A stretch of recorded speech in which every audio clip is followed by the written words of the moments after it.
Tired of dealing with annoying flies, fruit flies, and gnats in your home? The Zevo Flying Insect Trap is your ultimate solution. Don't wait. Check out the link in the video description now to get your Zevo Flying Insect Trap on Amazon and enjoy a bug-free home today. The developer behind the mainline Pokémon games is on a recruitment drive, as they react to criticism of their previous titles. One of the most incredible things about the Nintendo Switch is that it's played host to what are some of the best entries in almost all of their biggest franchises, from Zelda to Animal Crossing. But that's not true of Pokémon. Sword/Shield and Scarlet/Violet, not to mention spin-offs like Pokémon Legends, Arceus, tried to move the series forward, with a more modern open-world approach, but all were heavily criticized for low-tech graphics and endless bugs, and we're not talking about Weedle.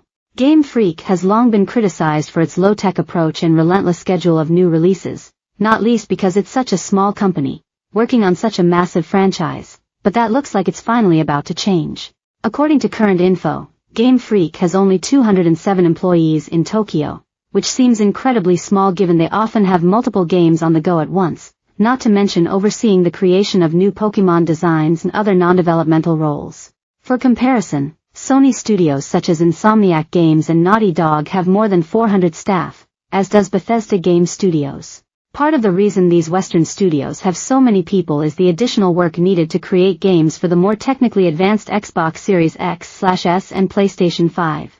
Nintendo has already indicated that games for the Switch 2 will need longer development times, and now Game Freak is staffing up too. According to Siliconera, Game Freak and support studio Imagica GEQ held a mid-career recruitment meeting recently. The report says August 30th, but we assume they meant July 30th. This wasn't just a couple more programmers or artists but a huge range of different roles, from project managers to back-office staff.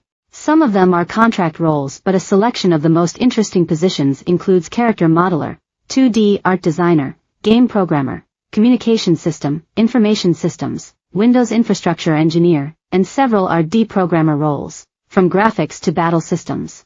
Some of the roles specifically mention they'll be working on the Pokémon series, but others indicate a new IP, which Game Freak do make now and again, which, again, seems crazy given their relatively small size. Most of the roles are for those with at least 3 years of experience, so these aren't interns or graduate positions, but suggest Game Freak wants people that can hit the ground running. Despite the complaints, Pokémon Scarlet and Violet have proven to be Nintendo's fastest-selling games of all time, although they're likely to bottom out long before they come close to becoming their overall biggest seller. Scarlet and Violet were first released in 2022, so under the normal breakneck schedule a Generation X game would be more than likely next year. But Game Freak has itself hinted that things need to change, and so a mainline sequel in 2025 seems unlikely. Instead, there's the already announced spin-off Pokémon Legends, ZA.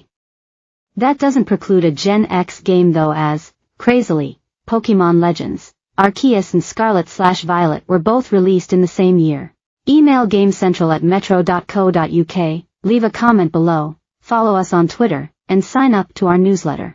More, man faces 5 years in jail for selling hacked Pokémon in Japan. More, Pokémon European International Championships 2024 report, from London to Hawaii. More, US new SID Prime 4 out this year with 2 new mainline Pokémon games, says Insider. Follow US News Gaming on Twitter and email us at gamecentral@metro.co.uk. Signy, all guns blazing review, Scottish Treasure. Games Inbox, is Half-Life worth playing?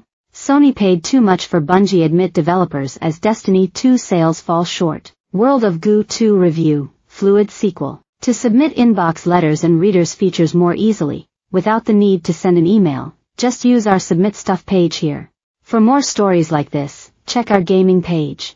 Sign up to all the exclusive gaming content, latest releases before they're seen on the site.